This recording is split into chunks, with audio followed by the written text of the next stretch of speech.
This video contains content that may be confronting. Federal agents have shot and killed a man in Minneapolis amid an ongoing immigration crackdown and weeks of protests.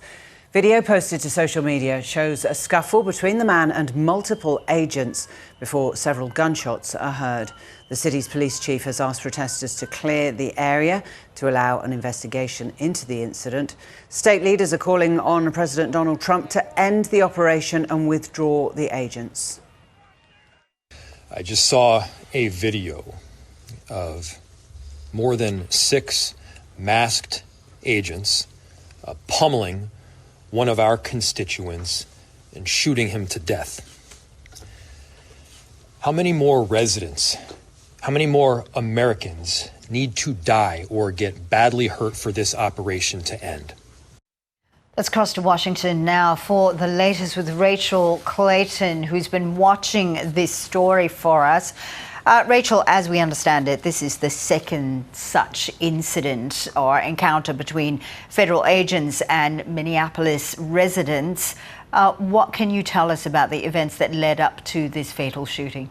The shooting that happened this morning in Minneapolis local time came after a day of very intense protests in the city yesterday. There was a huge strike yesterday where businesses closed down, a lot of school students stayed home, thousands of people were on the street in below freezing temperatures. It was about minus 30 degrees Celsius in the city when that happened. It was despite the cold, incredibly heated and a lot of tension. And then this morning, local time, we saw that this 37-year-old man, he's been named as Alex Jeffrey Petty, was fatally shot by agents. What we do know now is that he was an American citizen with no criminal record. According to the city police chief, he also had a legal permit to carry a gun. And the federal agents are saying that the reason this man was shot is because he brandished a gun at agents, but he did have a license to carry not a concealed, an open carry license. We also now know that the Department of Homeland Security is investigating the shooting incident alongside the FBI. That will be unwelcome news to the state and people like Governor Walz, who say that they want to take care of the investigation and do not trust federal agents to do it.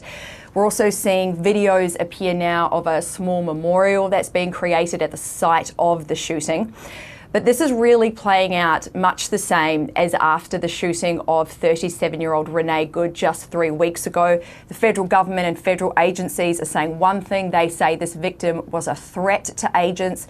The state is saying he was not.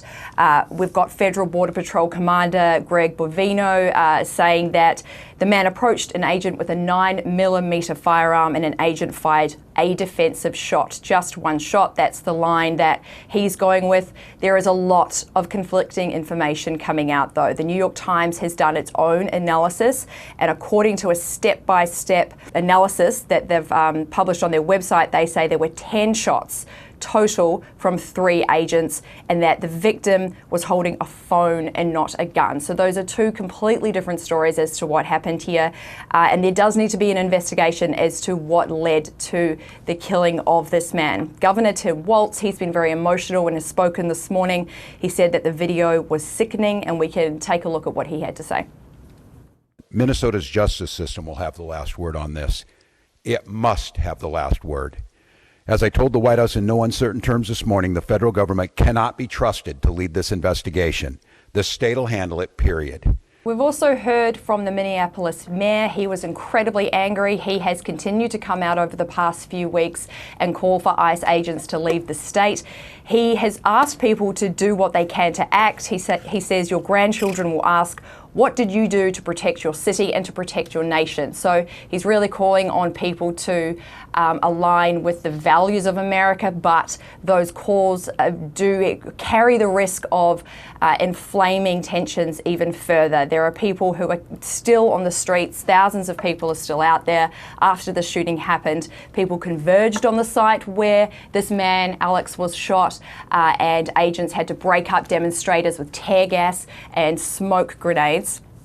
And that means we're likely to see further violent clashes in the days to come. We have heard a little from President Trump. He posted on Truth Social a few hours ago a lengthy post with a photo of the alleged gun that this victim apparently was carrying, and he said, "Where are the local police? Why weren't they allowed to protect ICE officers? The mayor and the governor called them off."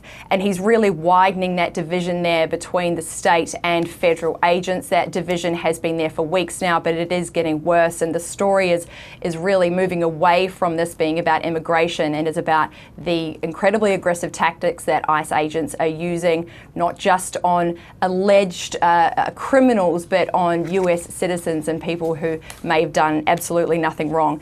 Over the past week, we've heard that Trump was threatening to implement the Insurrection Act. He said that roughly 1,500 agents were at the ready to be deployed into the state. He backed away from that a couple of days ago, but that threat still looms.